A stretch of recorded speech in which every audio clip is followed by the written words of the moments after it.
Why are there so many shows starring Muppets and dozens of movies too?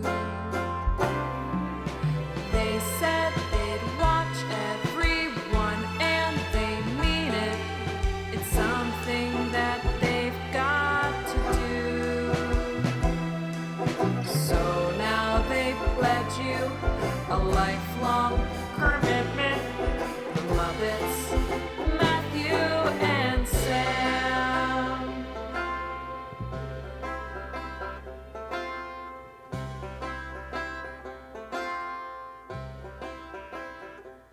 Welcome to Commitment, the podcast where two friends have vowed to watch all things Muppets. I'm Matthew Gatos. And I'm Sam Schultz.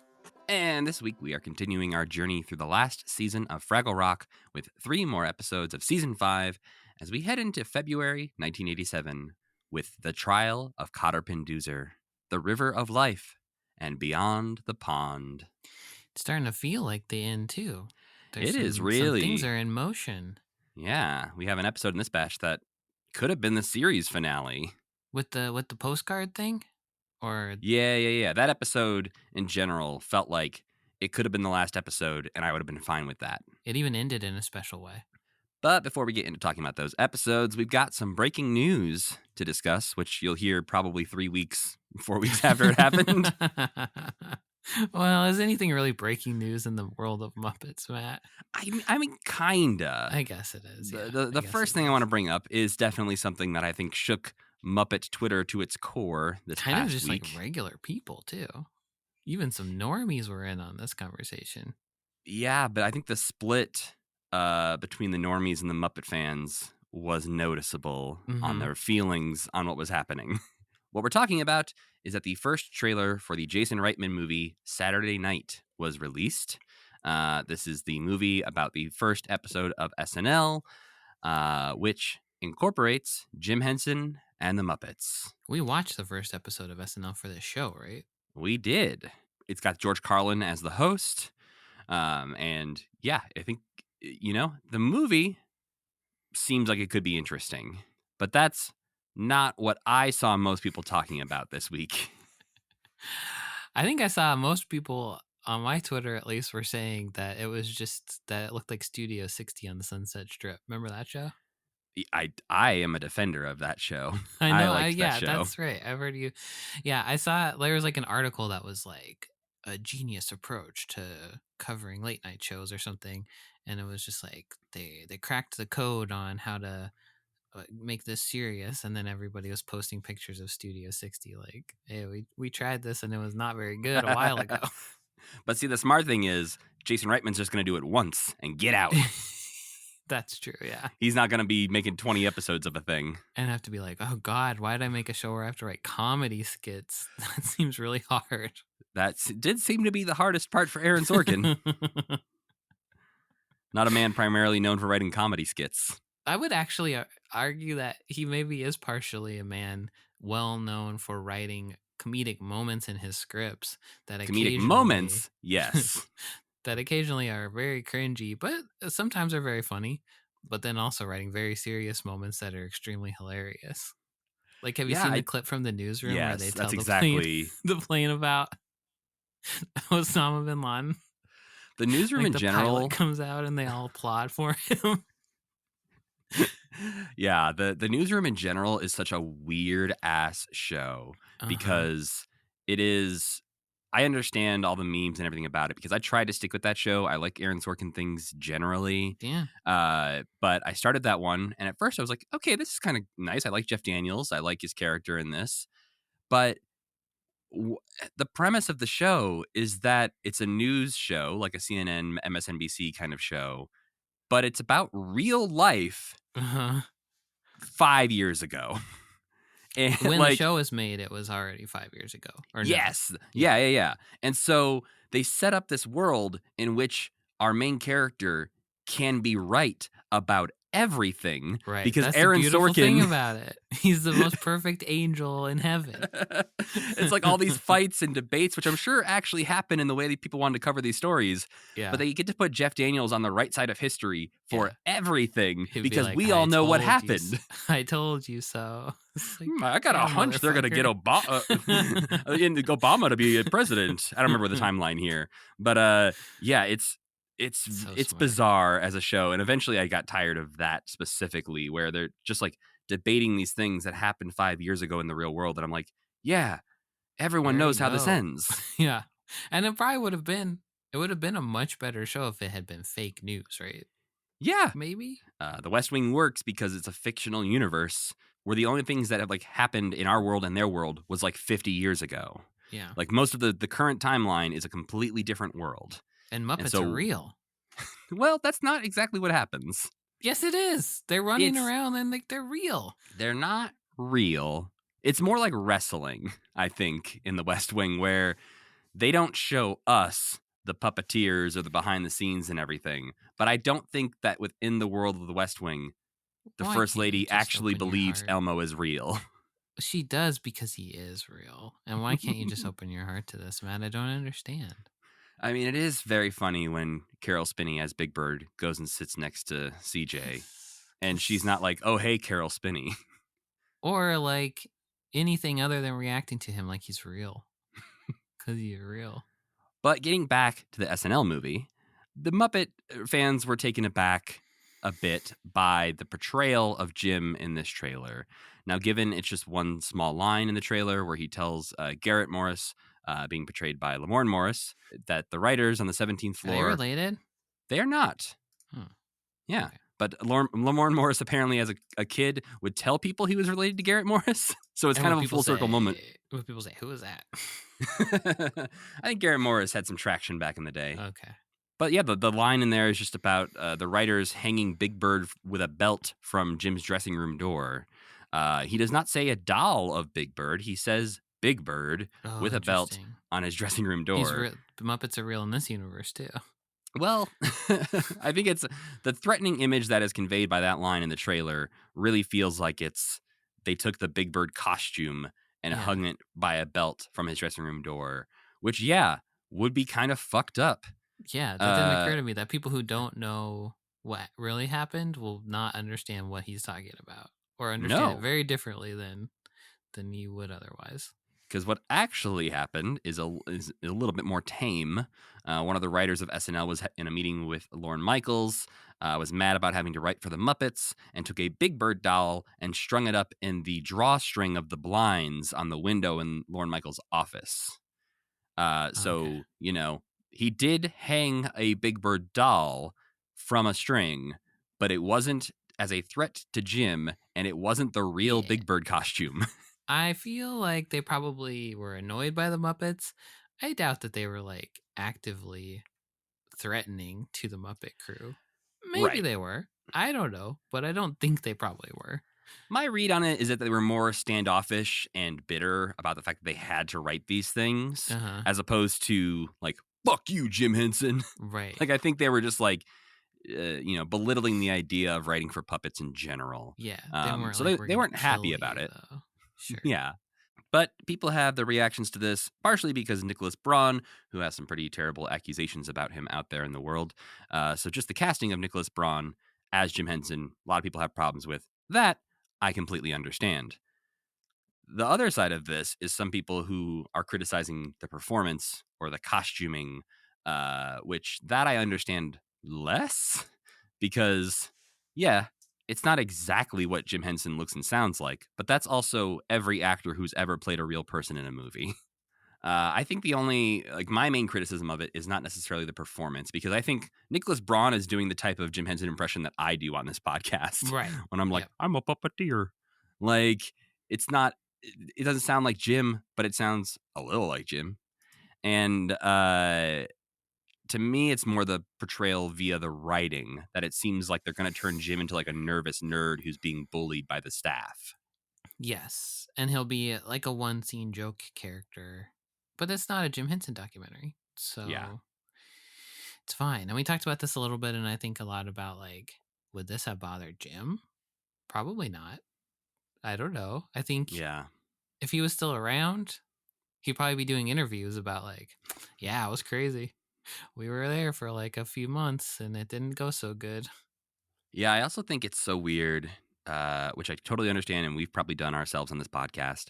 But when people are like, well, Jim wouldn't have wanted this, or Jim would have been doing something different if he was still alive. And I'm like, you don't know that at all. Like, it's always weird to me when people do that with anything, but especially when people have very strong feelings about what Jim would or would not have been doing with the Muppets were he still alive. And I just think about the fact that he was trying to sell them off like later in his life, Right. with the goal of eventually stepping away. So if Jim Henson were alive today, there's a good chance he's doing what Frank Oz is doing. Or like he wanted to step away, but he also wanted to like do the fun part again, right? Yeah, the main thing was that we've talked about this recently on the podcast, that he was already getting a little bit overwhelmed with this company growing and having to handle all the business side of things and manage so many people, that he was like, how can I get rid of all of that part of it and just go be Kermit? Yeah. Well, and so I Disney's think the answer.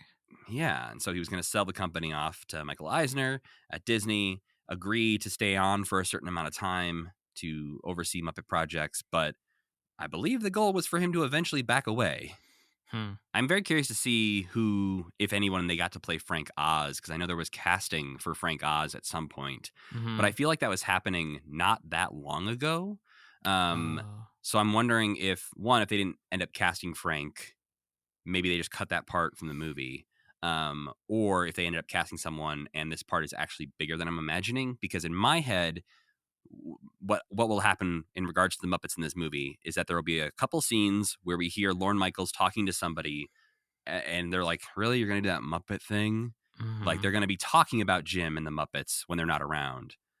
But in my head, there's going to be like one actual scene of Jim talking about Muppets, and then that's it. And maybe we see them putting on a Gorch sketch in the background of another scene during dress rehearsal or something. I agree with you completely. The only question mark for me is if we do see the Muppets perform and we see somebody be like, see, we told you this was gonna suck ass. My gut says we will see the Gorch set with some puppets acting on it in the background. Yeah. I don't think we'll get like to watch a full Gorch sketch recreated, but I think we'll hear a little bit of Nicholas Braun's Plubis. Yeah, I agree. I think that's right. But yeah, I think, it'll be interesting to see when it comes out what happens. I don't think, this tarnishes Jim's reputation in any way by having like a 2-minute scene in a movie that's not about Jim. Yeah. I think it's just, the first time we've seen somebody portray Jim this way in a movie. So I understand that there is a defensiveness from Muppet fans online, but I think to the general public, they're going to be stoked to see Jim Henson in this at all. Yeah. And they're going to think it was neat. But for now, we got to go back to 1987 and talk about some Fraggle Rock. So, Sam, what do we watch this week?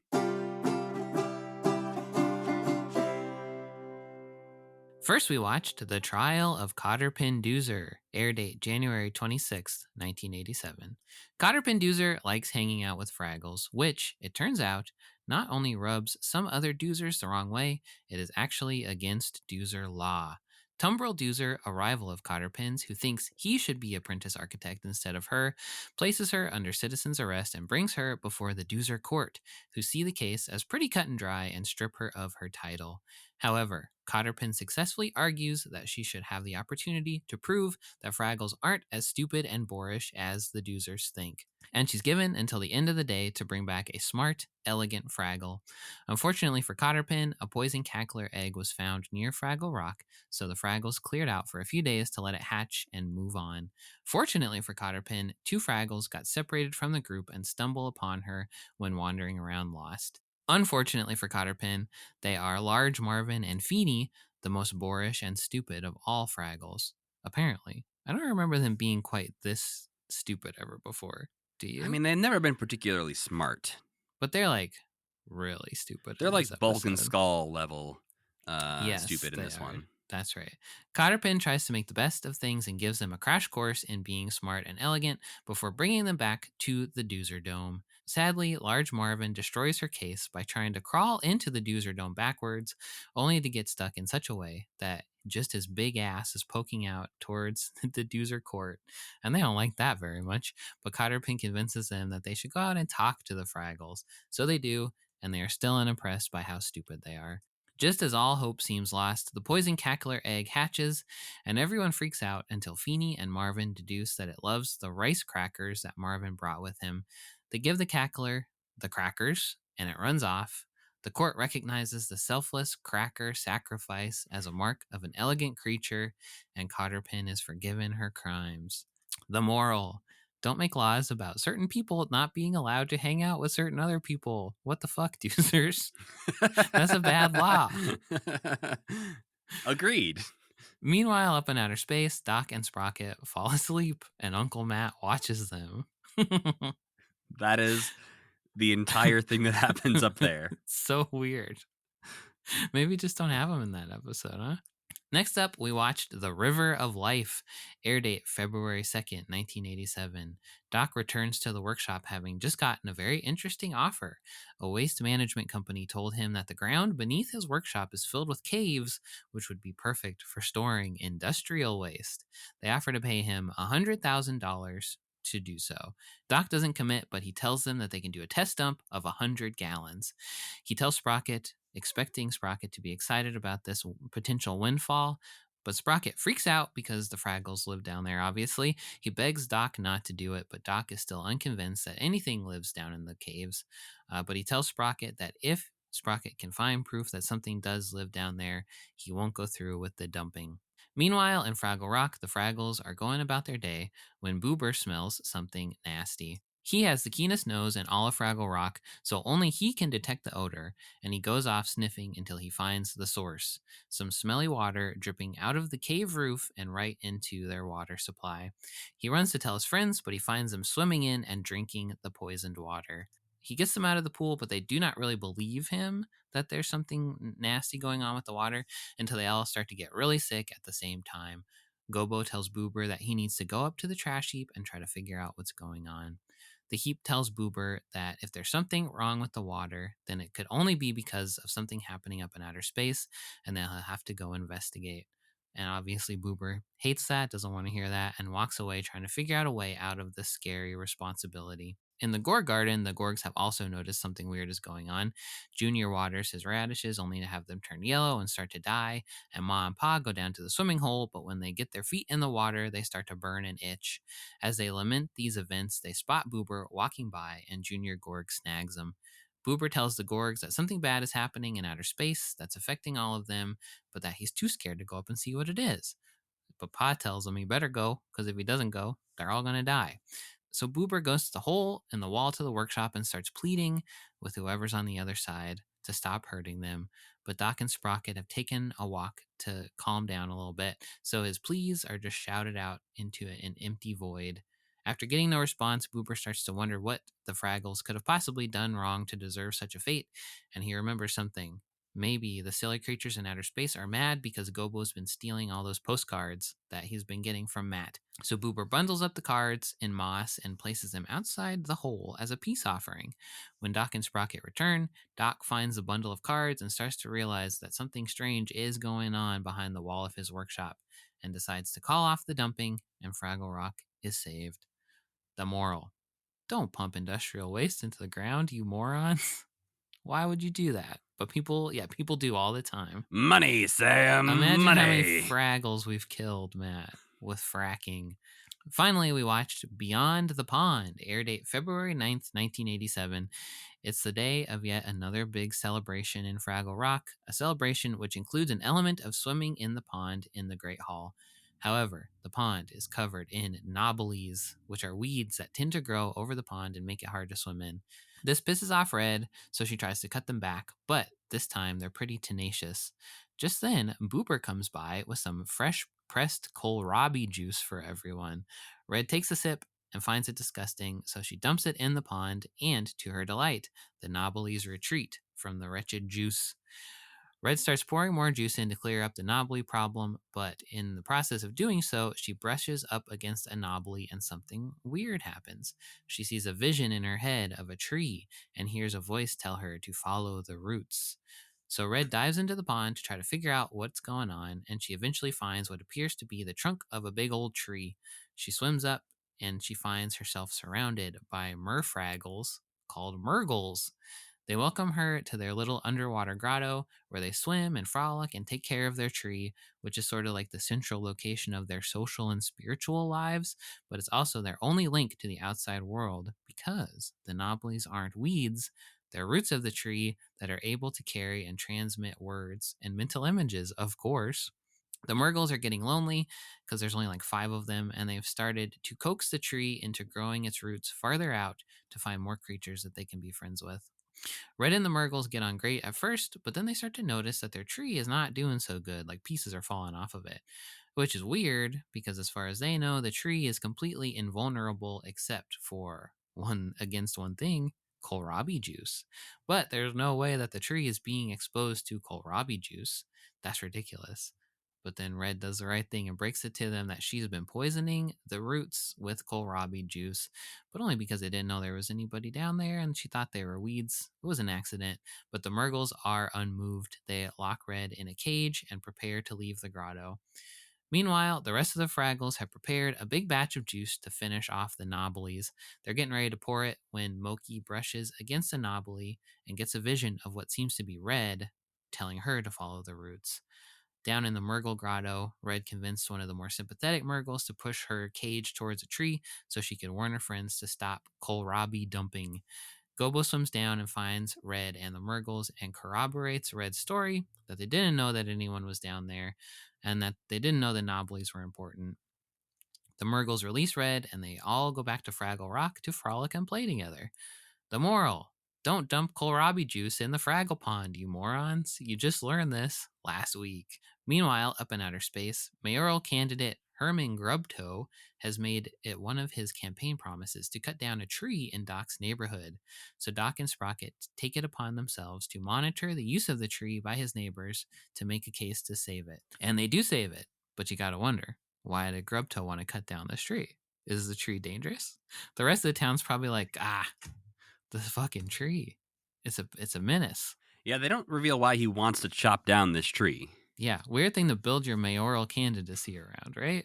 Well, and as somebody who recently lost their front yard tree, I can relate to Doc here. Exactly. As somebody who lives in a town where a bunch of trees fell over, I can Yeah. relate to Herman Grubtoe. Sometimes you got to cut a tree down, or else they'll smash your Wow. house. What if it smashes Doc's house? You know That what? should have been the end of the episode. Would be like, got him to not cut the tree down, boosh, right into the workshop. Well, going back to the first episode we watched in this batch, The Trial of Cotterpin Doozer, written by Jerry Jewell and directed by Wayne Moss. And Jerry, what are you doing? A rare Jerry L. I think if we've seen Jerry L's, they've been on Fraggle Rock. There's been Totally, times yeah, where that's Jerry true. just goes a little bit outside the box, Yeah. and it doesn't always hit. He has had some of the best episodes of Fraggle Rock and some Yeah. of the worst episodes of Fraggle Rock, for sure. And, you know, what a weird ass episode we have here. Yeah. I would say it's a fucking annoying episode. The most annoying episode maybe ever. When it centers around a bunch of characters, aside from Cotterpin, that we don't like or care about, Yeah. that's a rough episode. Who all have very screechy voices. And Cotterpin does have a very screechy voice, but she's usually put off by, like, she's usually like cut. The screechiness is offset by Moki's pleasantness or Red's just kind of like normal voice. Yeah, but in this we have Large Marvin and Feeney, and then we got a bunch of New York doozers who are out for blood. Oh, and then Doozer Judge also has like a very harsh voice, in my opinion. Yeah, it's a lot of accents and a lot of dialects being thrown around here to make, again, when you have an entire cast of pretty much new characters in an episode, they're like, all right, well, we used up all of our voices, so what now? Also, like an episode that we've already seen, like we've seen a wacky trial already, and this doesn't do anything different then I think Jerry wrote the other wacky trial episode too, didn't he? With like I the don't blueberry, remember. with like getting the blueberry juice on something. Do you remember that? And Red was like making puns and like being crazy. I remember the episode. I just don't remember if Jerry wrote it. Yeah. Yeah, I think the weirdest things to me in this episode are that like we have no lines at all from Boober or Wembley. They're just they're standing around in one scene. They disappear for the rest of the episode. There's no Gorgs. There's no Trash Heap. And in the past, we've done Doozer-focused episodes, but it's usually about the interpersonal relationships of the Doozers. Right. Whereas in this, we meet a bunch of Doozers that we've never seen before. Cotterpin's the only, like, person in this cast that we know. And there's no, to me, one of the things with this weird group of Doozers who are out for blood is that we don't have the other Doozers around pushing back or defending Cotterpin. Right. Like the architect should be there. Yeah. Or Like, her family. Yeah.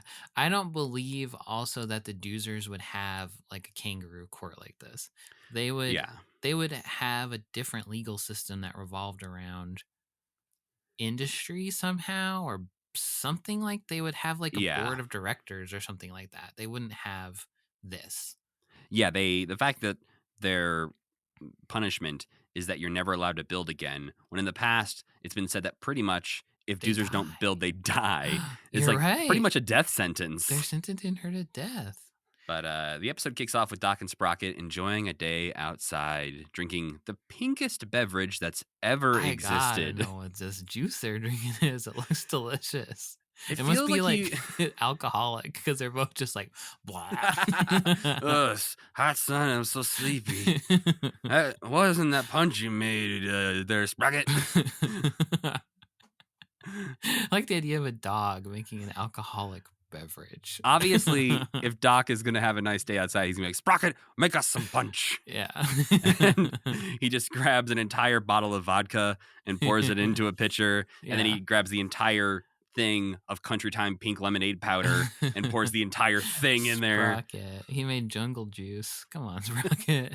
But it's just Country Time pink lemonade mix with a bottle of vodka. Oh, it's just pink vodka. Those are the only two things in there. It's pink lemonade vodka, essentially. Interesting. That could be delicious, Matt. I think the ratio he's got in there with how pink it is, there's no way that doesn't taste terrible. Powder. It's more powder than vodka at this point. Yeah. But they fall asleep out in the hot sun, and Uncle Traveling Matt comes through the bushes to discover both of them and takes advantage of this time to study them both as they sleep in front of him. This amounts to nothing, and in the end is nothing. Yeah, the he very end of the learn episode. Anything about them, or it doesn't relate to the rest of the episode in any capacity. No, it really did feel like they were obligated to have Doc in the episode, and we're like, well, we don't really want him in this episode, but how do we keep him out of it? But his contract says he has to be in literally every episode. So what do we do? So we don't see him again until the very end of the episode, when Uncle Matt trips down the stairs, briefly waking Doc up. But then he falls back asleep, and the episode ends. And you know what? I just thought of what they should have done. Doc gets jury duty. Come on. That would be great. And he's mad about it and complaining to Sprocket, but at the end he's like, I need to do my civic duty and all this. Yeah. Well, down in Fraggle Rock is where the real action is happening, because Red is helping Cotterpin survey for a new bridge, while a tough New York Doozer is standing nearby. We have never met this man before. Dope. His name is Tumbrel. Tumbrel. Not a name that really is hearable. You have to kind of look it up on Muppet Wiki to figure out what this guy's name is. Yeah, because so a lot of Doozer's names are like Wrench or Flange. His name is Tumbrel, which is a thing. Sure. It's a two-wheeled cart or wagon, typically designed to be hauled by a single horse or ox. Oh, so okay. It is a work thing. So it fits in with the line. It's not just a random it's a deep word. cut. It's a deep cut construction word, though. Yeah, I don't think it works as well as a Flange. But he doesn't work as well as a character as Flange either. No, not really. So I get it. But we are introduced to some new concepts here, because we get a Doozer who is mad that Cotterpin is not only hanging out with Fraggles, but is also revealing the secrets of Doozer construction to this Fraggle. Kind of a rare actual just straight up villain in an episode too. Well, and interesting when I feel like everything we've learned about Doozers in the past and their building is that they build because they know the Fraggles will eat it. Mm-hmm. And their whole purpose in life is to keep building. So I guess I don't see the problems here other than the Doozers telling me there is a problem. And Doozers have indeed interacted with Fraggles before. They've had Yeah. Fraggles judge their buildings and stuff like that. They just think they're stupid. They don't. It's never been illegal for them to talk to Fraggles before. No, if anything, they've been, a little standoffish or afraid of them at times, but Yeah. they have never been straight up not allowing Cotterpin or other Doozers to interact with Fraggles. We've only seen Yeah. that in the reverse, where they didn't let Wembley perform with Cotterpin in that one Right. episode, And where that Fraggles were makes- hating on Doozers. That makes more sense to me because Fraggles are stupid. They are stupid. Well, we They're don't more see a emotionally lot driven, of, yeah, we don't see a lot of that aside from our like Fraggle 5 occasionally interacting with Cotterpin. So Yeah. the majority of Fraggles aren't seeing that friendship. And Right. they're like, you can be friends with a Doozer, but don't bring the Doozer to our Yeah. things. We don't want this little nerd messing stuff up. But the Doozer, it's logical for them to be like, those guys are kind of big and they're always careening around. So it is maybe a bit dangerous to be near them. It'd be fun if you just like recapped all the things that the Fraggles have ever done to Doozers. Be like, one time one of them just like fell into our stuff and he almost died and we had to deal with that. And then they're always eating our stuff, which I don't particularly enjoy. Oh no. The one Doozer who's like sad when his stuff gets eaten. Yeah. Like, every time I get something above 3 stories, jump, jump, jump, here to come. But he is going to report Cotterpin because he wants to be the apprentice to the architect. Yeah, He wants her jealousy. job. But in this moment, the Fraggle horn sounds and Red needs to get back to the Great Hall. I like them surveying is really cute though. I like that scene. Like this Yeah. episode starts off promising because it is like, they're buds. Well, because I think we've liked pretty much every episode where it's been a Fraggle and a Doozer hang out. Yeah. But this is not that episode. Well, it kind of is that episode, but it's the worst Fraggles. But it's the worst version of that episode, yeah. Yeah. So when Red goes back to the Great Hall, Moki reports that the poison cackler nest is nearby with an egg in it. Everyone freaks out a little bit, but Gobo reminds them that poison cacklers take a few days to hatch, and after they hatch, they just kind of take off. They kind of They're wander fine. away, I suppose, yeah. Yeah, I don't know where they're going to wander to besides your caves. Yeah. But he does not seem too concerned about it, so he suggests they all take a vacation and wait it out while the cackler hatches. That sounds fun. This whole thing sounds fun. Too bad we don't get to see any of it. No. In the Doozer Dome, Cotterpin returns home after surveying her very first bridge, and Tumbrel Doozer pulls her over and arrests her Yeah, he like crashes into her car. with his siren. Like he is a cop, apparently. I guess so. Are all Doozers are just allowed to arrest each other? A citizen's arrest Yeah. situation. It's If- really bothering me now where the architect was. He should have been there for his buddy. Yeah, there is no other Doozers really involved in this. Like we see a jury of Doozers, Mm-hmm. but we don't get any of the peers we have met before on this jury of Cotterpin's peers because Architect's not there trying to argue, in support of Cotterpin. The jury is pretty much silent. We just get the 3 lawyers and judges just being like, all right, well, clearly she's guilty. But Gobo and the Fraggles start singing Follow Me, a song we've heard a few times before, as they take off for vacation. That's like Uncle Matt's song, right? Uncle Matt and Gobo have both sung versions of this. Yeah, I think Uncle Traveling Matt and Gobo sang it together. There's an episode, I think, where Gobo sings it by himself. But I think we've heard it 2, possibly even 3 times before Right. this. It is sort of the Fraggle Rock The song. signature exploring song. And that'll be the last time we see any of our main characters for Any this of those episode. guys, unfortunately. This could have been such a fun episode if the Fraggle who got left behind was Wembley, maybe. Maybe. Somebody we like. Somebody who is fucking stupid, but can sometimes get his shit together enough. Yeah. And Wembley's been through the opposite version of this too. He'd just be like, hey, Hey, we're guys. not being rude anymore. You guys have to stop being rude too. Yeah, and there's an earlier scene in this where we just get a little aside with Marvin and Feeney, which doesn't feel consequential at the time. No, and we've gotten that before. We have, I think, Yeah, had other scenes with these exact same two characters where they just are like, "Here's a little joke, okay, bye," and we don't yeah. see them again. But instead, this time, after all the Fraggles leave, we get another scene with Large Marvin and Feeney, where it turns out they're dumb. They They're don't know where to go. so annoyingly dumb. But while they're trying to figure out where to go, how to follow the other Fraggles, we see the court of the Doozers has assembled and is now in session. The judge comes in hot, saying, "A trial at last. I'm in the mood for a conviction." Not very Doozer-like behavior.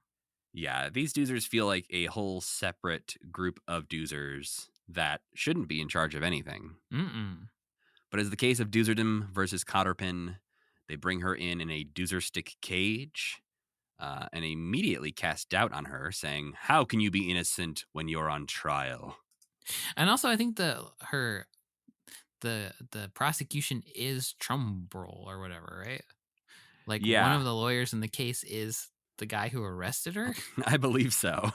He's the cop, he's the lawyer, he's the one who wants to screw her over to take her job. He accused her and arrested her and is the lawyer for her. Yeah. Not a bad plan on his side of things. No, I mean he's taking advantage of the legal system as it exists to get what he wants. You can't fault him. He's existing in the context of the society he lives in. But come on, Doozers, you do everything else so good. Why are you so bad at this part? Yeah, it's the system isn't broken, it's working exactly as intended. Exactly. Like they say, Yeah. you know how Doozer justice works, as Yeah. if we should also know how Doozer justice works. After saying, you know how Doozer justice works, they roll into a song that they apparently sing before every trial. And it's an amazing and troubling song about how thrilled Doozers are to convict people. Yeah. I felt so torn because I love this song as a song, Uh-huh. but within the lore of Fraggle Rock, very concerning. So yeah, some of the lyrics are, "Come let us blaze in the flame of the law, praising the name of the law. Oh no, when you say it like this is scary. We find that if there's a bad guy, he won't be a sad guy. He sings with the judge and he gives her a nudge as she sums up his case, and they often embrace with this refrain, sing that law again. When the sentence is passed, there's a that's heck cute. of a blast." Oh, Okay. it sounds like just that, like, Doozer justice is so fair and true in our eyes that even the people who are being convicted have to say, "You know what? You got me, judge." Yeah, this seems like a song that the world's oldest Fraggle would sing or something like that. Right. It's from a bygone era of Yeah. Doozer. When like it was illegal to ride a donkey after like 4 o'clock on a Tuesday or whatever. Yeah, like if Tumbrel found an old Oh yeah, that would be like fun. a law on the books being like, well, in 1802 there was a law passed saying that Doozers and Fraggles can't be friends, and they're Yep. like, yeah, we know that's in the books, but we don't really abide by it. And he's like, no, Doozer justice. Or even if it had been like, she used a carrot stick and a turnip stick in the same building. Right. Unfortunately, that's illegal. She gotta die. Yeah. Then her friends could have come and like, I don't know, then the Fraggles could have helped her figure out what to do or something like that. Or her, like, this could have been a good episode for her and the architect to like really explore their relationship and like him to help her counter this case. It's just like the most boring version of this concept they could have done, I think. Well, Tumbrel, after the song, officially charges Cotterpin with making friends with Fraggles, and they instantly find her guilty. Mm-hmm. They sentence her to a lifetime of They're not wrong. She is guilty. Yeah, but they sentence her to a lifetime of not being the architect's apprentice and say she may never build anything ever again. Awful. At this point, too, I was wondering if this episode was going to be a dream episode. Like, Yeah. Cotterpin was having a nightmare of the worst thing that could happen to her was them saying she can't be friends with Fraggles and she can never build again. Yeah, it does have the like the disjointed nightmare dream quality. Yeah, I think mostly because it's all characters we've never seen before who are acting extremely out of character for the Doozers Right. we do know. Right. But yeah, it's a weird episode because I don't entirely hate this episode. But I think it's just odd. I entirely hate this episode. That's okay. Well, once we learn that the Doozers may only befriend creatures who are noble and intelligent, they reveal that within their rules, there is a other rule saying that if you can prove one of our rules is dumb, it can be changed. That was pretty good. That's a good line. So they send Cotterpin out, and she must return by supper time to prove that there are noble and intelligent Fraggles that are worthy of having as friends. But the only Fraggles available, because of the cave vacation, are Marvin and Feeny Fraggle. Because they got lost or something? Like, they're so stupid that I was having a hard time understanding occasionally what they did, like how they messed up. I think they just are wandering around trying to find the other Fraggles, and they have no idea where to go. Right. So Cotterpin is appropriately disappointed when she finds Feeny and Marvin, because even she realizes that she's in trouble if these are her only examples of noble and intelligent Fraggles. But yeah, Feeny and Marvin just give us more and more reasons to despise them. God, they're so annoying. Well, and I think it's interesting to bring Fraggles into the Doozer Dome, but the fact that it's large Marvin getting his ass stuck in the door is not what I imagine if I think of that concept. Yeah, let Red go. The one who's done the most peacemaking, basically, between the two, and the one who seems to be Cotterpin's best friend. Let her be the fact that Red doesn't come back, and like Red's the thing that kicks off this plot point. Yeah. Is interesting that Red doesn't get to come back at the end and say like, oh my God, I'm so happy we get to be friends. Yeah. I also have another good version of this episode where she invites Red over for like a sleepover, like to have dinner with her family or something. And Red's just like trying to eat like with a little knife and fork or something, like messing everything up and being boorish and stupid. But eventually she has to, save them or whatever. And they're like, all right, you're just really big. I love that. You can't help how huge you are. Yeah. Well, we're about 2/3 of the way through that episode now, and we have not checked in on the Cackler, Doc, or any other Fraggles, which I was like, wow, they're really saving a lot of this till the end of the episode. It turns out none of it really matters anyways. I couldn't actually tell you much of what happens in this episode. They just have a lot of really long conversations about how stupid Feeny and Marvin are. Or long scenes of them proving how stupid that they're really stupid. Yeah, just like very subpar Abbott and Costello, like who's on first, but it's like not it's Costello logical. and Costello. It's two Costello. You can't have two Costellos. Are you kidding me? Yeah, we see one small shot of the egg somewhere in the middle of the episode as Cotterpin drives by it, but they don't really build up the hype too much. No. Well, Feeny gets bummed because they can't help Cotterpin after large Marvin gets stuck. And he sort of reveals that he's got a bit of a crush on Cotterpin. And this is a completely unnecessary part of the episode. I hate it as well. See, I think this could be interesting to explore.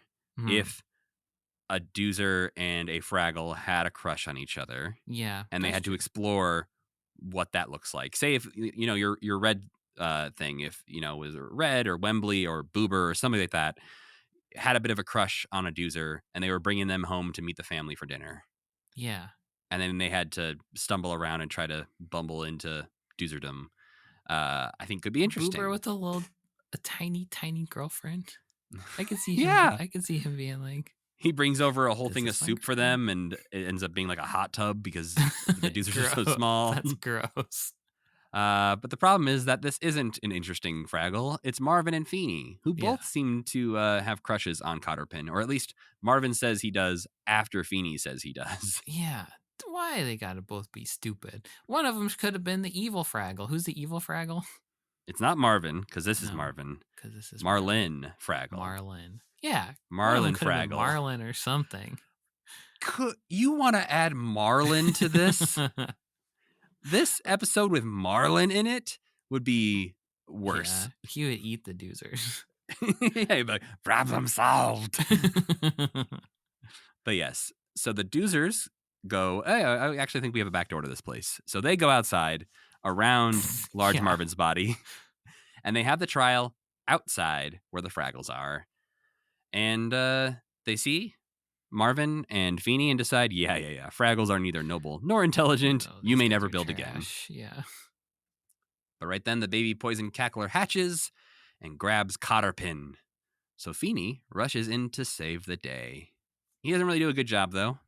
So Marvin launches out of the doorway, and on his way of flying into the cave wall, drops a bunch of food onto the cackler, who starts to chow down.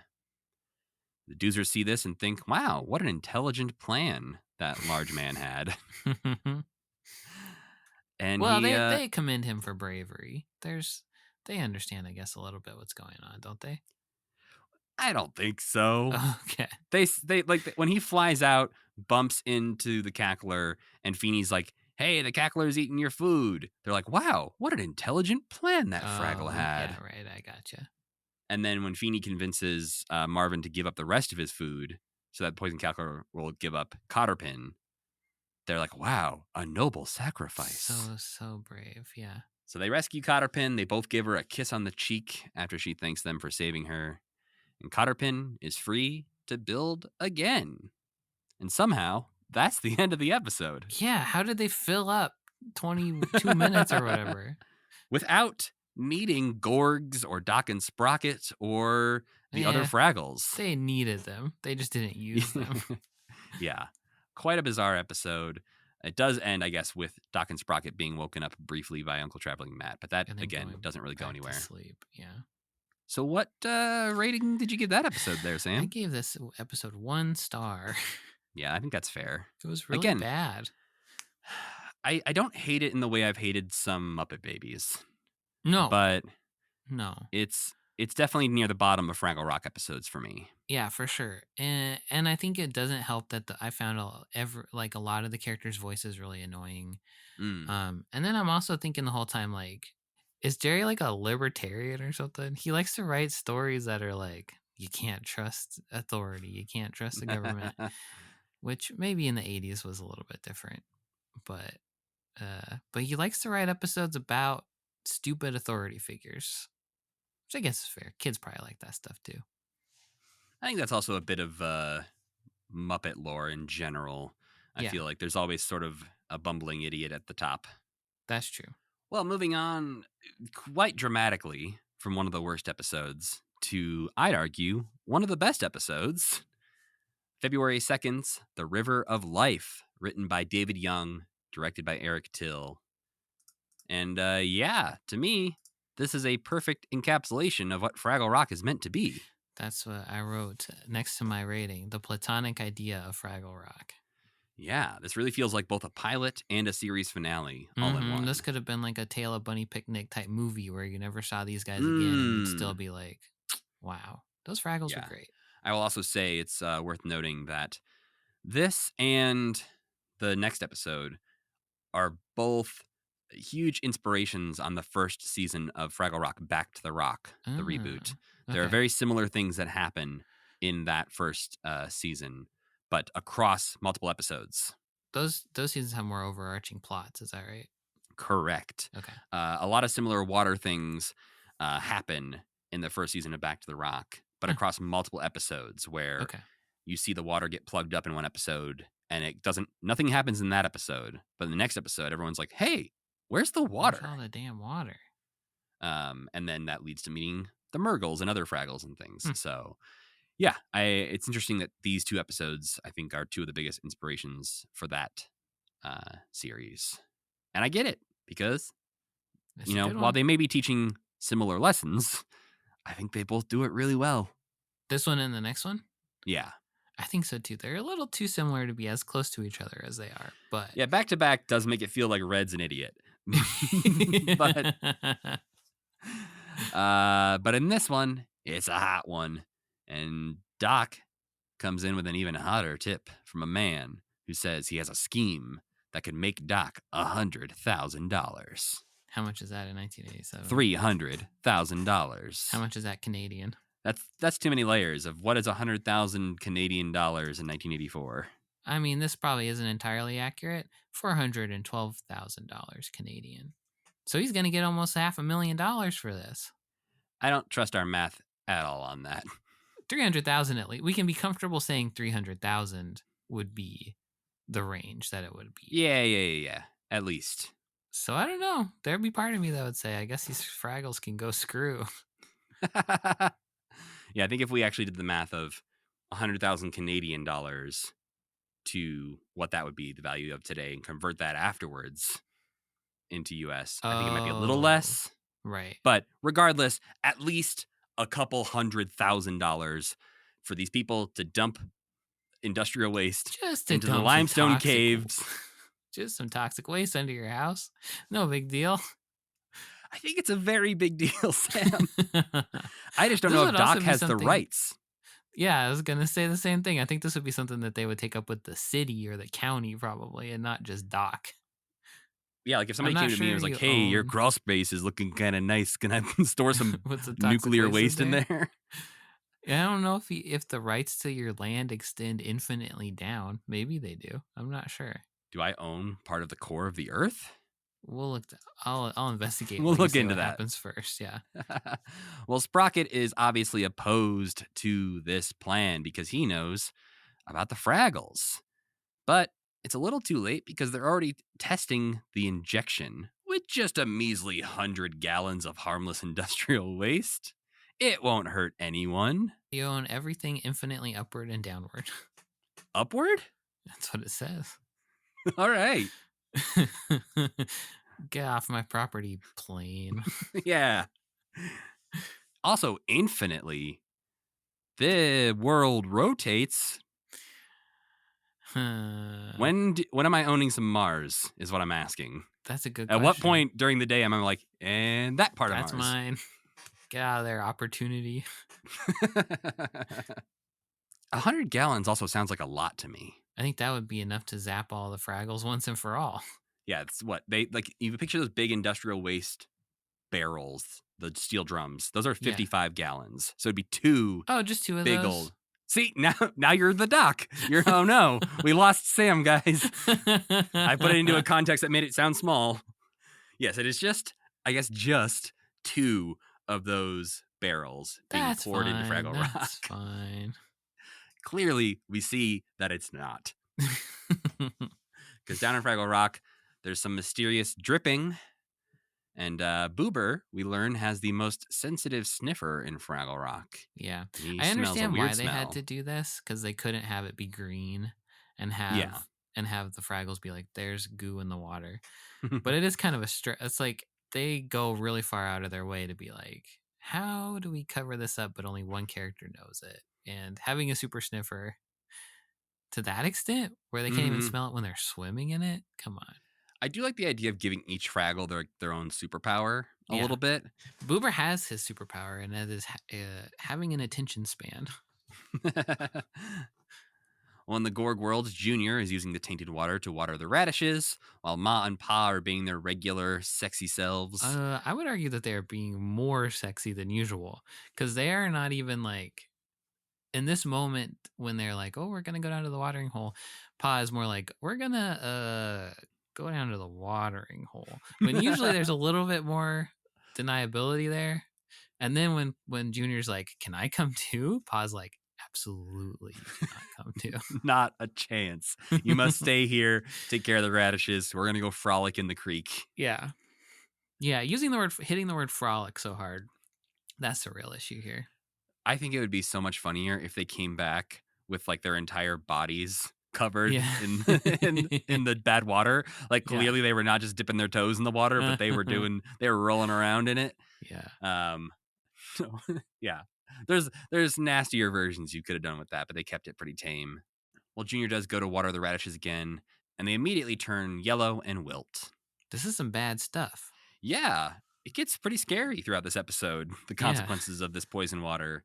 But before it gets too bad down in Fraggle Rock, at first the water level is just a little low. And so Uncle Traveling Matt, who just decides when he wants to be in an episode and when he doesn't. Yeah. Proposes trouble. Usually he's causing it trouble. Yeah, he does make this worse. He's like, yeah, there's no water to swim in, but we could take some buckets back to Water Wheel Creek and bring it back here, and we can swim in that.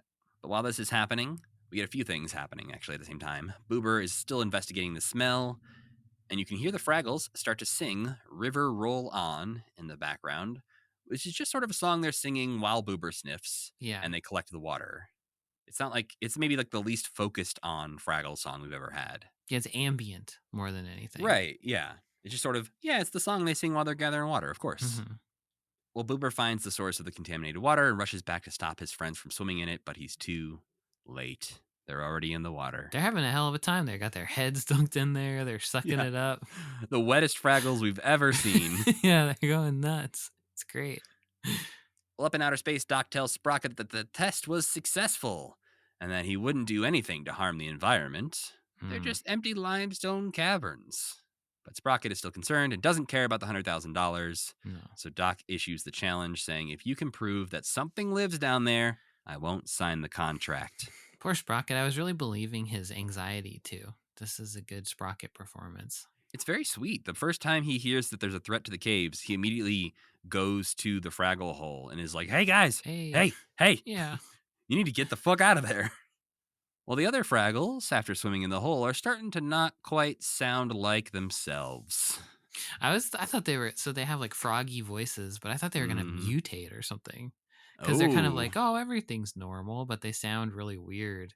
Yeah, it's Gobo is the most upsetting to me because he sounds, since it's Jerry Nelson, and he's going, gravelly and like this, he starts to sound exactly like Thog. Oh, yeah, he does. And so it's Gobo's troubling. puppet with Thog's voice. We don't like this. Yeah, and it's a little, this is when they morphed into Frackles. That'd be great if they started morphing into Frackles. Origin story, yeah. Yeah, we get Wembley sounding a little bit like Rizzo at times.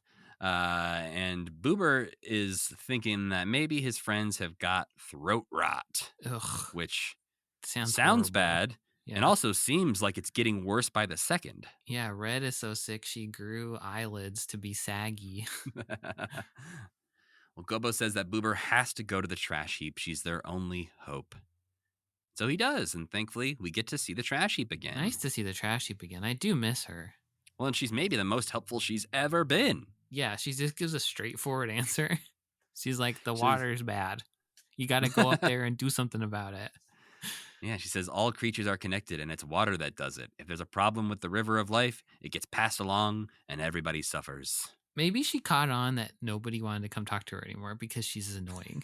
She's like, I'm going to take a different tactic with my advice.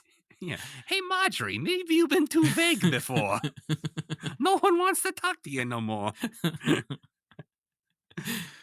Well, we also see the Gorgs are infected with ankle rot because they were dangling their tootsies in the creek. And the Gorgs think that their tampered water is the Fraggles' fault. After talking to the trash heap, Boober realizes that the silly creatures have poisoned the water, and so he must head to the source of the water.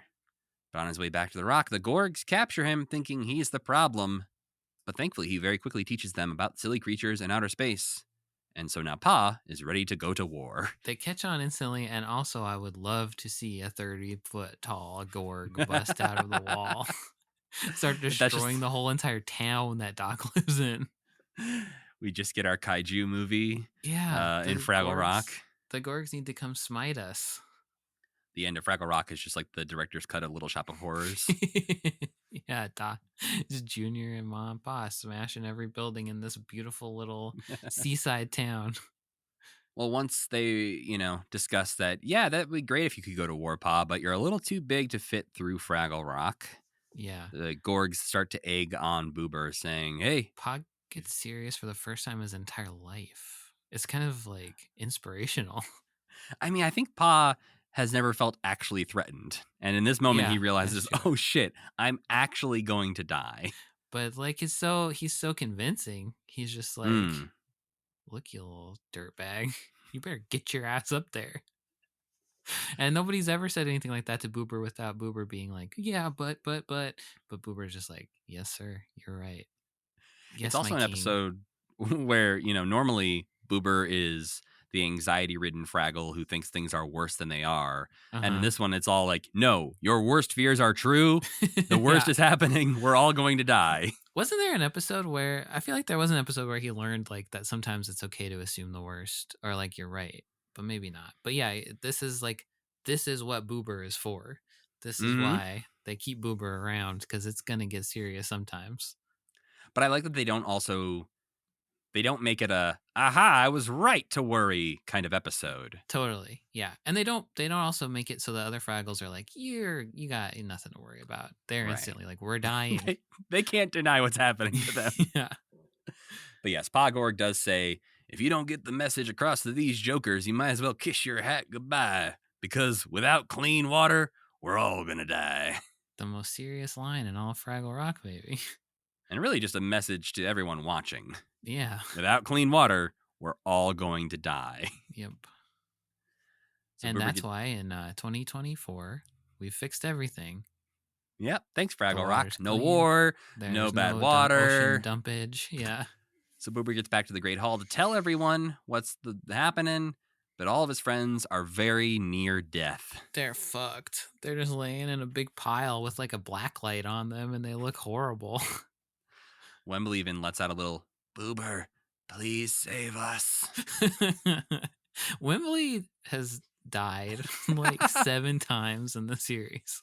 In the next episode, he's so used to it that he thinks he should drop dead, but isn't actually sick at all. He prematurely drops dead. He's like, well, this is the time of the episode where I die. Well, Boober realizes it's all up to him. He tries to go hide under a rock, but the trash heap Obi-Wans him and tells him, everyone depends on you. Is she really doing that, or is he just imagining it? I think she's really doing it. I think she's really doing it, too. Yeah, we've seen her slip into Fraggle heads before and say things to them. We've seen her do some really crazy stuff. Well, up in outer space, Doc is still struggling. He really wants that money. But he's starting to believe Sprocket a little bit more. It's a lot of money for a man who lives in a workshop. Yeah. So he decides to go for a walk in the yard to give some more thought to this, right as Boober reaches the hole to outer space. Boober gets down on his knees to beg and grovel, but unfortunately, there is no one there to hear his pleas. What is this part of the episode about? Is it about there is no God? I hadn't considered that, but that's an interesting take. But then it turns out there is, and if you give him presents, he will be nice to you. That's the real moral of this episode.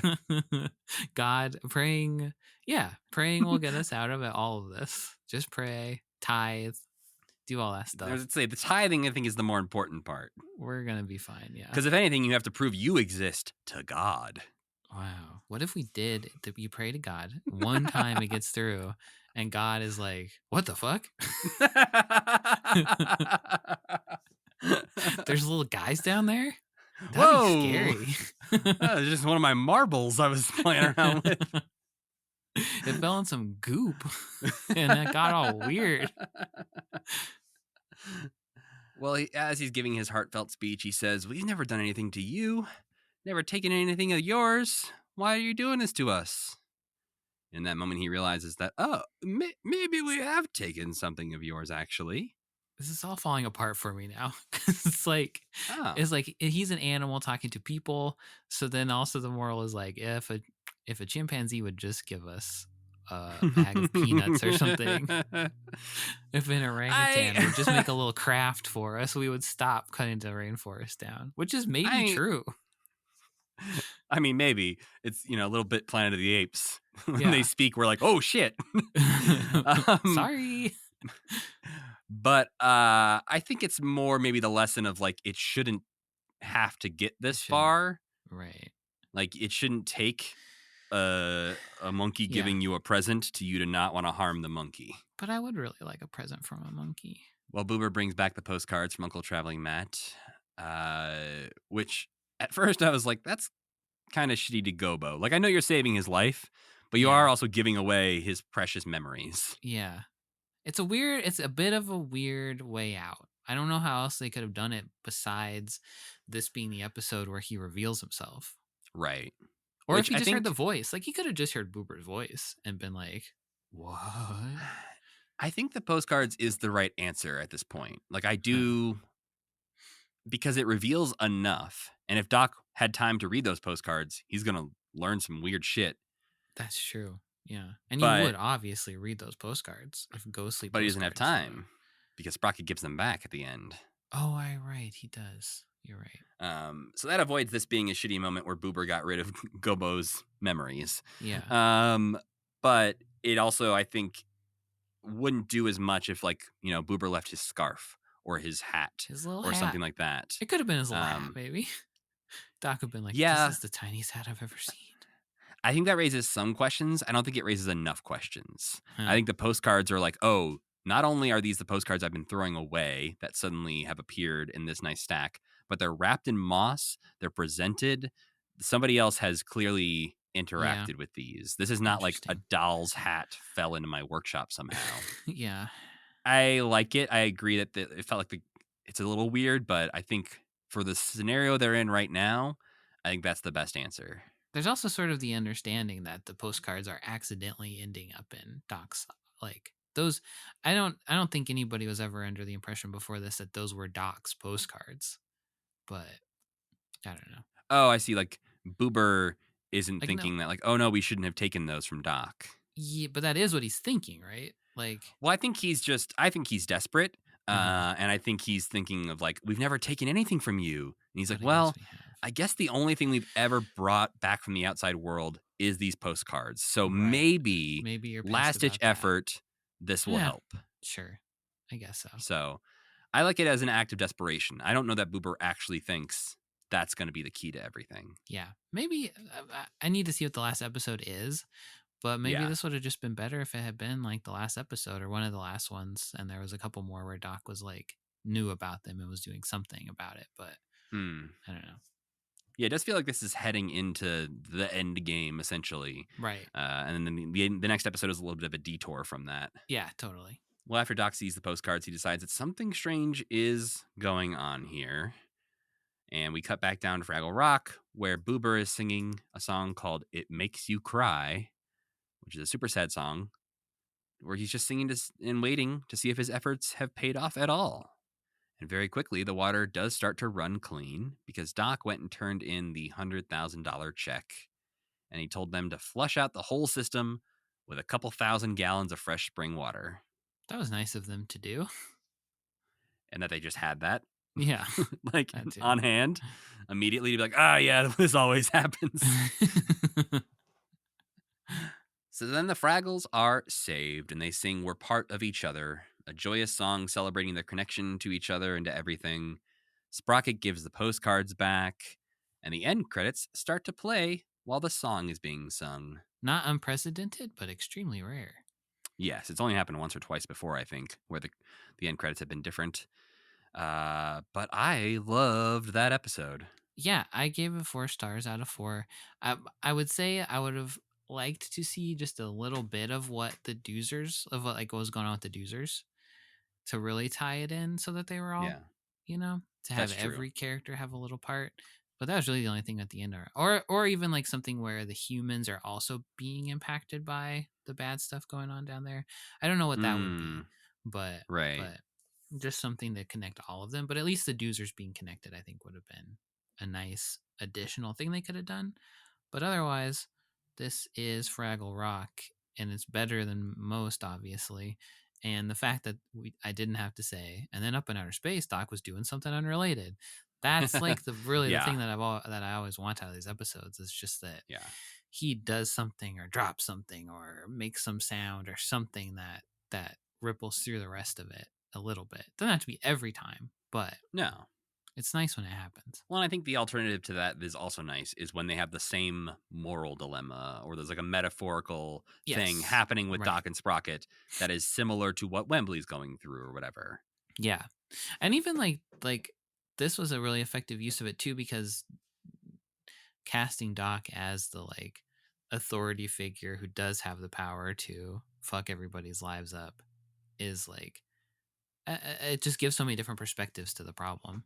Well, and it is like a real moral quandary as well for Doc to be like, that's a lot of fucking money that I kind of want, but I also don't really want to harm the environment and my dog seems sad. Yeah.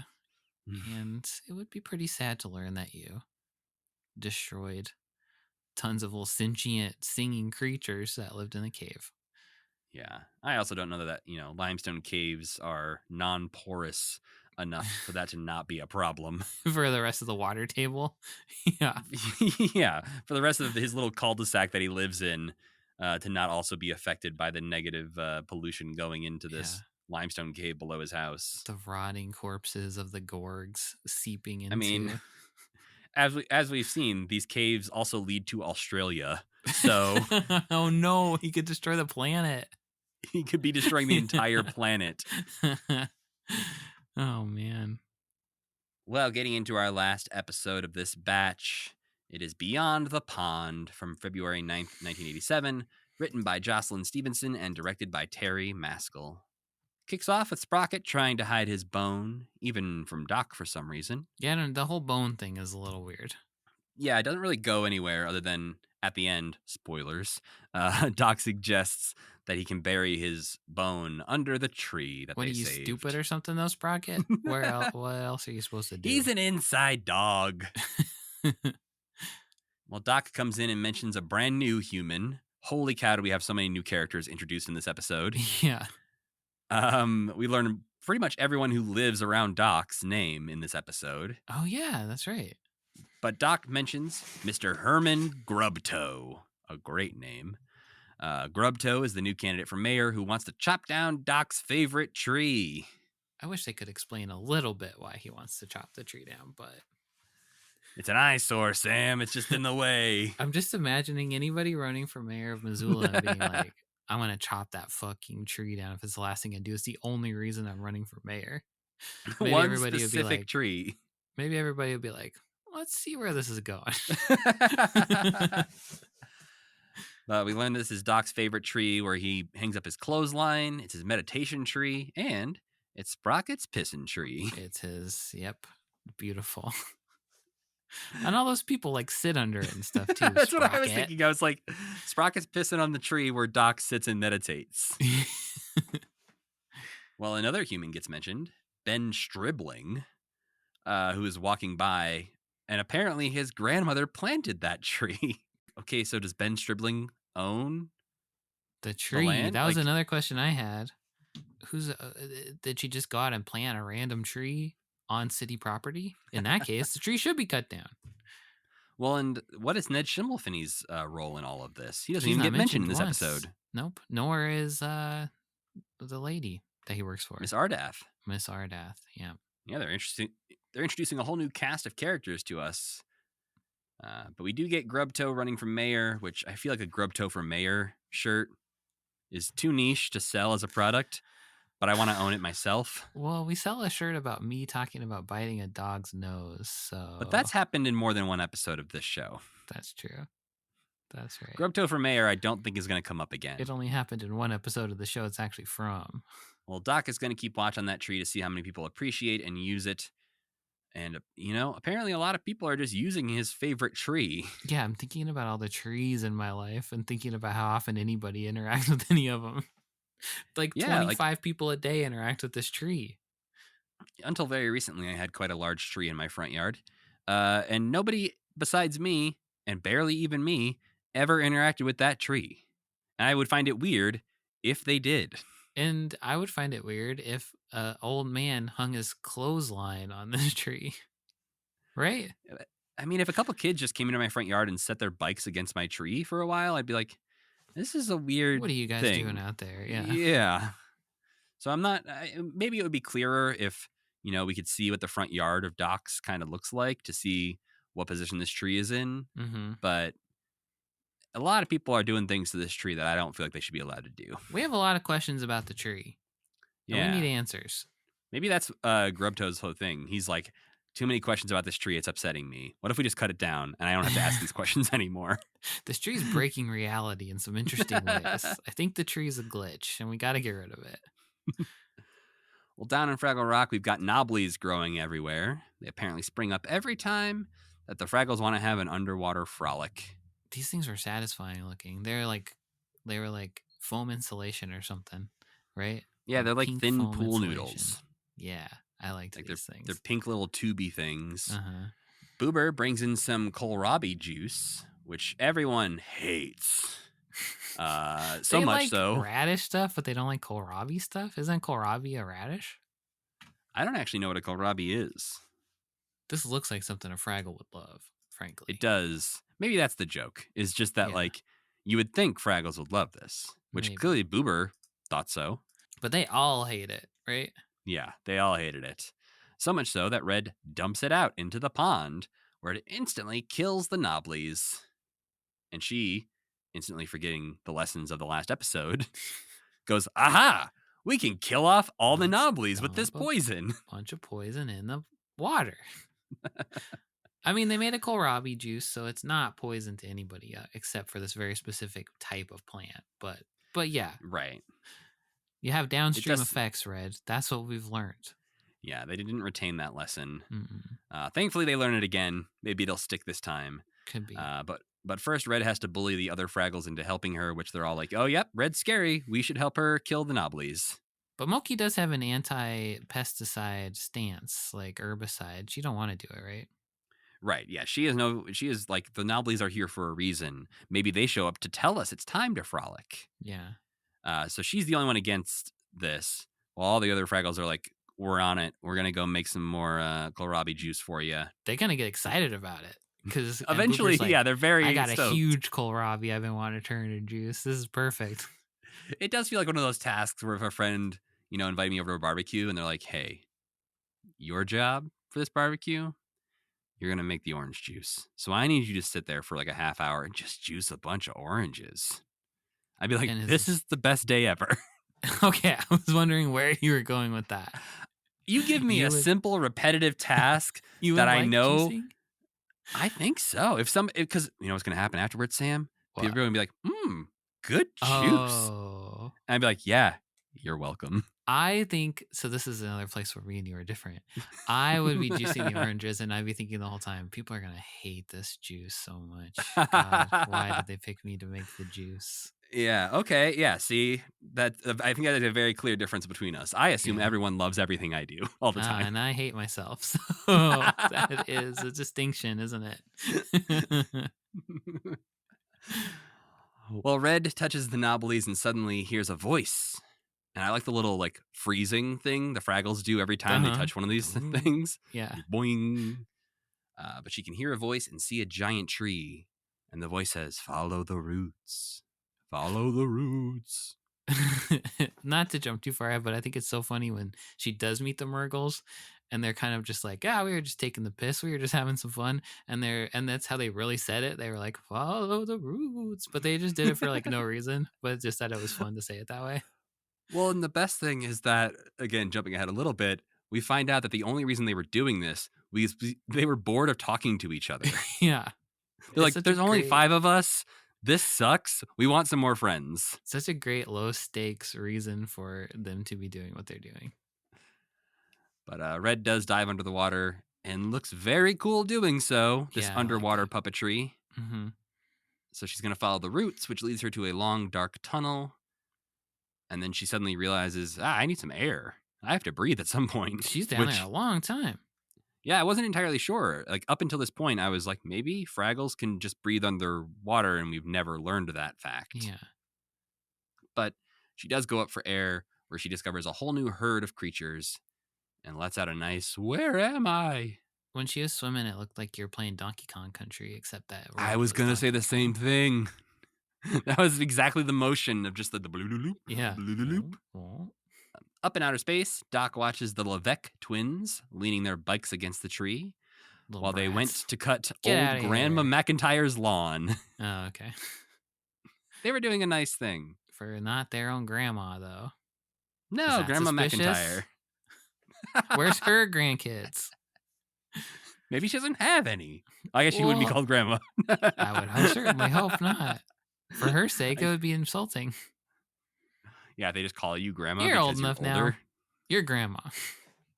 Maybe she's Grandma to the kids in town, but like she's not an actual grandma. When everybody who gets called like mommy or mother when they get older. I guess you're not in the internet way. No, yes, in the internet way. When it's like, oh, she's mother. In a few years, it'll be like, I guess she's grandmother now. Well, after we hear about Grandma McIntyre, Sprocket's still trying to hide his bone, this time in a coffee can and then in a box, which happens to hold Doc's paints, which gives Doc an idea to paint a campaign sign. After he sees Mrs. Lee, another new character, hanging up a campaign sign. Yeah. They did too much with this. I feel like they didn't have to explain all of this much. Also, Doc's plan to paint a campaign sign that is based on the fact that he assumes he can convince Grubtoe to go along with his idea. Yeah, which is the Like- opposite idea of the thing that Grubtoe wants. Right, like I thought he was going to paint a campaign sign against Grubtoe, like Grubtoe hates trees. Yeah, Doc's mayor at the end of this episode. That would be awesome. I thought he was going to decide to run in that moment. Save the trees, Doc for mayor. That would roll. Yeah. He would destroy that town. Yeah, well, we're going to start pumping pollution into all your yards. Sprocket would be the power behind the throne. The king's hand, Sprocket. Yeah. Well, down in Fraggle Rock, we get to meet the Murgles, who have annoyingly similar names. Yeah, I didn't even try to learn what any of them were. We got Murmur Murgle. We got Murple Murgle. We got Murky Murgle. We got Murbu Murgle. And we have the best one, Mervin Murgle. Mervin. They didn't. It's not like Fraggles named themselves this way. Why did No, the not at Murgles all. have to name themselves this way? Mervin's my favorite though, because he seems super sketchy and Is he the hat constantly salesman he's just trying to sell his Love that guy. hats. That guy rolls. Yeah. Yeah, want to buy a hat real cheap, 7 shells. And he does the like open your trench coat thing and his hat's hanging. And it really bothered me that Gobo didn't meet this guy and be like, what? New best New friend. hats? Yeah. Wait, there's an endless supply of hats from the Like- Murgles? Yeah, like the one episode in recent memory where he's not wearing a hat is the one where he meets the guy who sells hats.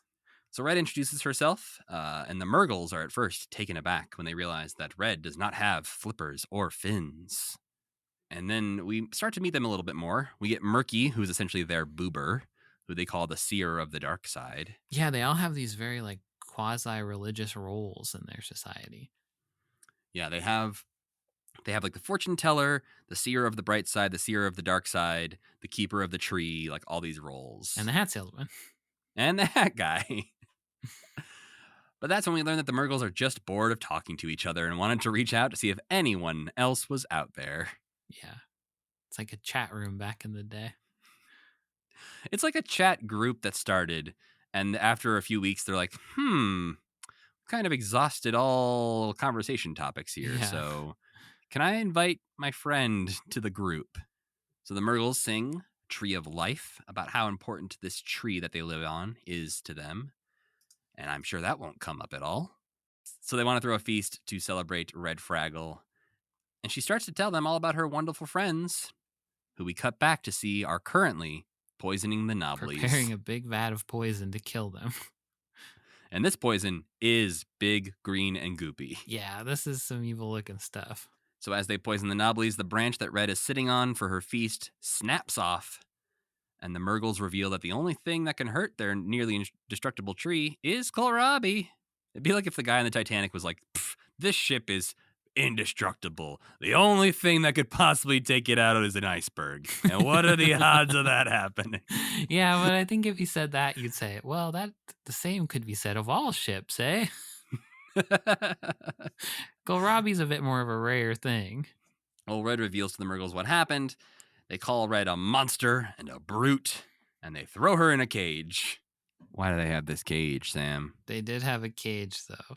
Why are they the only 5 people left? What are these guys up to? Have they been eating the other Murgles? This must have been such an annoying episode to shoot, too, because they are submerged. Like, there's a couple of shots where it seems like there's just like a fake layer of water that's kind of in front of the camera. Right. But all those ones where they're just soaking wet Muppets, I bet the people who've been around since like the 60s are like, I hate the days where we're working with the wet Muppets. Yeah, I don't know how they did it back then as much, but I've seen a lot of pictures of the Back to the Rock set when they're in the pond. Mm-hmm. And basically the bottom of the pond has like, dish gloves attached to it. Right. That they stick their hand up in, and then they put the puppet down on top of the dish glove Yeah. and puppeteer I don't know through the how else bottom you of the would pond. even do it.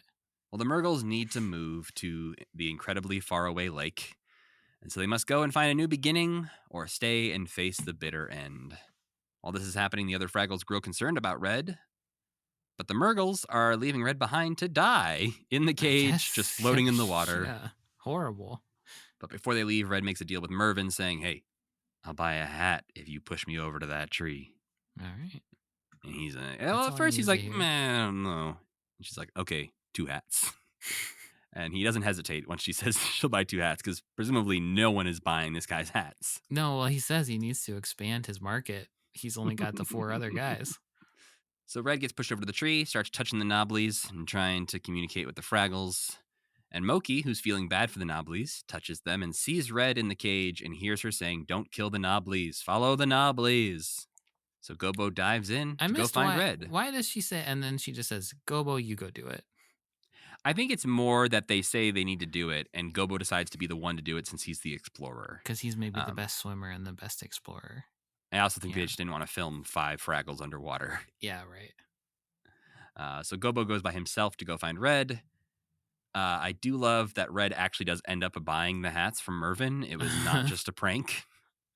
So Gobo swims up, reveals that they have stopped killing the Nobblies. And at this point, all the other Murgles have come back looking for Mervyn, being like, "What the hell, dude? Come on, we're going." But Gobo shows up right in time to save the day. And one of my favorite lines that Red says in this, when it's revealed to the Murgles that like she wasn't meaning to kill their tree, she says, "I may have been silly, but I'm not an enemy." Huh. I just like that as a slogan. That's quite a dichotomy. Yeah, you're either an enemy or you're silly. Guys, I'm just silly. I'm not trying to murder you. It's a great excuse. I was just being silly. Well, Red and Gobo make it back to Fraggle Rock and tell everyone about the Murgles, who just show up immediately. Yeah, we're here too, and I guess they live there now. Look, they can at least they know how to get back and forth. Why didn't they try that in the first place? Why did they have to hang out by the tree? Why didn't they just take a little swim that direction? Maybe they're scared of dark, long tunnels. I guess if the Fraggles can do it, I'd imagine the Murgles could do it no problem. If you're exploring underwater for the first time with no oxygen tank, and you see a dark, long tunnel, you have no idea how dark or long that tunnel is. It doesn't stop any of the Fraggles, though. And these are fish people who can probably breathe underwater, I assume. But they have at least a little bit of motivation, I guess, to go through. Maybe the Murgles are like not really committed to finding new friends. They're like, okay, well, it's fine. I guess, yeah. I'll deal with Mervyn's hats. Which Mervyn still continues to try to sell his hats when he gets to Fraggle Rock, which... And Gobo should say, fuck yeah. I do like, though, that I don't know that it'll come up again, but I do like now that there's nearby friends they could communicate with. But I think we've also seen that happen before and never come up again when they almost went to war. Different tribes of Fraggles and different types of guys. Yeah. The sea creature that Red knows. This also happens to Red a lot. She ends up interacting with undiscovered, unknown civilizations pretty frequently, or creatures. I'd say she's the most extroverted of the Fraggles, and also maybe has the least baggage.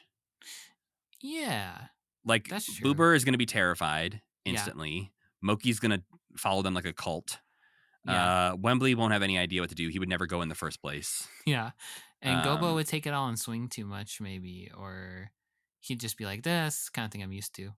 But Red's like a little stubborn, and Red's stubborn enough to get herself in bad situations and then face the ramifications of them gracefully because she's also a nice person. Yeah, she's got some humanity to her that I think her personality allows for her to be a little bit more outgoing and understanding and just sort of like willing to be friends with anybody. Mm-hmm. Like I think there's a reason that she works. Like she works the best with Cotterpin. So, but to end the episode up in outer space, we learn about another human, Mrs. Mellon, whose nature class meets under this apparently giant ass tree. Oh yeah, right. And Doc is telling this to Grubtoe on the phone, as he apparently concedes and tells Doc, "You know what? Fine. I am not going to cut down your tree, and in fact, I'll even plant another tree." Seems unnecessary, but it's a small enough gesture that I'm like, really? Just one more tree? Grubtoe also exposes his political genius by being like, kids don't vote. Yeah, because he's saying like the kids' nature class is meeting under the tree. And then you hear Doc wait for a moment. And he's like, yeah, they don't vote, but their parents do. Stupid. But that's where the episode ends as Doc holds up the sign that says "Save Trees, Vote for Grubtoe."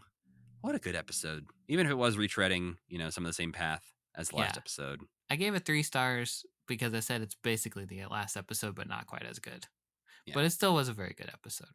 If we hadn't watched that other one in the same week, this one would have probably fared a little better star-wise.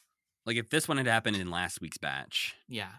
I think we would have been more into it. And I also think, Right. I know last week we were sort of in middle of the road being like, these episodes are fine, but Mhm. not the best. And so I was a little worried about how they were wrapping up Fraggle Rock. Yeah. After this I week, agree. I am not worried. Nope, me either. I think they're going to do a good job. Yeah, but I think what you're saying, I think they needed to have the dumping kohlrabi in the water episode before the other toxic waste episode because it's smaller stakes. Yeah, and also just like not showing the characters doing exactly the same thing they learned not to do in the previous episode.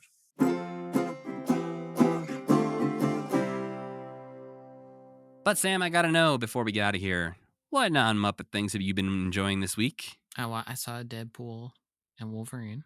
What'd you think? I thought it was just all right. I didn't Yeah. love it. Mm. And I think my problem with it was that Deadpool was annoying me so deeply in this one for some reason. When I've only seen Deadpool 1, but I didn't feel like he was that annoying in that one. But in this one, I was like, yeah, this guy fucking sucks. I think he is more annoying in Deadpool 2, and I think you would also find him the similar level of annoying. Okay, yeah. In Deadpool 2. But I really liked Wolverine. I really liked I wished that Deadpool could have been a little bit more sincere every now and then so that they could have had like a little bit more relationship growth or something. Yeah, that is a problem in every Deadpool movie is the serious moments feel completely unearned because 90% of the movie is literal dick jokes. Yeah. And then 10% they're like, no, but seriously, I must save my girlfriend. Right. You're like, oh, I didn't even realize you cared about her at all. I do think there was like a moment that did that well, and it was a less gross moment, like a less gross out humor moment when spoiler alert for Deadpool and Wolverine. Yeah, we will, I'm sure, say a couple spoilers here. When at the end of the movie, I'm giving you time to turn off the podcast if you don't want to hear this. First of all, it doesn't make sense that Wolverine wouldn't be the one who blows himself up in that reactor because he's got nothing to live for. But second of all, when Deadpool goes in there and like closes the door and seals it, when he's like doing like the cute little like pretend to walk downstairs and stuff like that, that felt like him being cheeky in a way that was still kind of like, oh, it's kind of sad. But otherwise, it was just like, you're just a fucking annoying guy.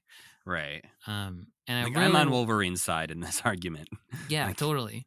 I really liked all the cameos, which I did not spoil myself about. The only one that I ended up knowing was that wasn't Captain America and that was Johnny. That was the only thing that was not a surprise to me. Yeah. And then Channing Tatum as Gambit, that's something that I've known about for years, that he wanted to play that character, and seeing him do it is just like, oh my god, you freaking dork. And Blade being in it when Blade was on, I was like, what? Freaking Blade's in this movie?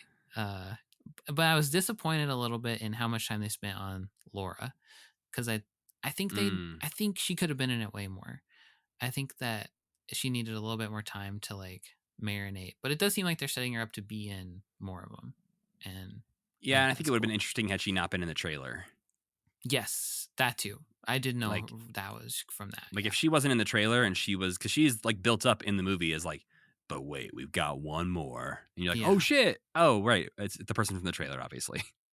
And I really liked Cassandra Nova, and I like she's in the comic books in an arc, and she's so evil in the comic books. So it's a little disappointing that she didn't get to be as evil in this. Yeah, she has to be Deadpool evil. So it's like she's defeatable and has to have a little bit of a goofy edge to her at times. Right. What did you think, just full on spoilers here, of the thing that I said you'd probably enjoy comic book wise, the little montage of all the various Wolverines? Oh, I thought that was cute, but also it's like, I was really trying to put myself in the place of somebody who doesn't know anything about comic books and being like, how could I possibly enjoy this? But Tiny Wolverine was good. Henry Cavill, I would have preferred if it had been Harry Potter guy. It's more of a rumor that he would play Wolverine than Henry Cavill, which I don't think I've ever heard before, but maybe that's a thing. But yeah, I loved it. I liked when there was one of the funniest parts of the movie, I thought, was when he finds the like crucified Wolverine on the pile of skulls, and he's like, "Oh boy." I thought that part was pretty good. Yeah, it was fun to watch, but it was like, yeah, this is just all right. Yeah. I haven't really been watching anything new this week, actually. This has been a pretty low-key week. I've, been playing some video games. I've been watching more Olympics. I've been watching more Modern Family. Mm, So right, I forgot you were going through Modern Family. Yeah, I've been watching Olympics too. They're fun. The rock climbing started, which is my favorite thing. The breakdancing started, which I haven't finished watching yet, but it's fun. It's just, it's fun. It makes me wonder why there's not like ballet in the Olympics. So I feel like they need to have more dancing start to be in it. Right. Yeah, because there is also so much dancing involved in the gymnastics part. Totally, of yeah. things. So I feel like it wouldn't be that big of a stretch. Toe ballet, like how long can you could stay on your toes? It's an Yeah. endurance contest. Yeah. 100-meter toe dance. There's some measure. I suppose you start to get into like, well, this is art, but it's also like, oh, some of these ladies can jump really far. Let them jump really far against each other. I did just download the game Thank Goodness You're Here, which I have not started playing yet. That's what's about the little man. Yeah, it's a little man in like an English town that came who's trying to solve everyone's problems in town. And it's supposed to be just completely absurd and silly. And I don't know if it's going to be too British for me to enjoy because it feels really British, but it does seem interesting. Yeah, I've been excited about this game. So maybe I'll have that to talk about next week if I remember that I bought it. That does happen sometimes. There's a lot of games on my PlayStation that have never been opened. You're like, oh yeah, I was really I can't excited delete about it that because I'm definitely going to play it someday. Yeah. Well, before we go, gotta let you know what we're watching next time, because next time we continue our journey through the last season of Fraggle Rock as we head into March of 1987 with 3 more episodes: Gone But Not Forgotten, Moki, Then and Now, and Ring Around the Rock. Any guesses as to what's going to happen in those episodes? Somebody might die in the first one. Gone But Not Forgotten does sound like either someone's going to die or leave Fraggle Rock forever. Yeah, you gotta have a death episode, I guess. I don't know, because I'm trying to avoid looking up too much. I wonder if we'll see like Cantus for the last time. We maybe have already seen Cantus for the last time and didn't know it, but he's a character you could have come in and then be like, I am leaving. I must go forever. Yeah. Moki Then and Now I feel like will be a flashback episode with Moki. Would be interesting. I'd like to see some young Moki. And the last one is called what? Ring Around the Rock. And Ring Around the Rock, that feels like it might be like a Jerry Jewell episode where he tries to introduce some concept that's too large. That's my guess. But for now, we need to thank our friend Tuna for making the music for this podcast and Cassie Wilson for singing our theme song. Don't forget to go to commitment.com for all your commitment needs. And while you're listening to this podcast, rate and review it in your platform of choice. You can reach out to us at mail@commitment.com or on social media where we are at commitmentpod. You can also follow me at Matthew Gatos. And I'm Sam Schultz. And as always, keep believing. Keep pretending.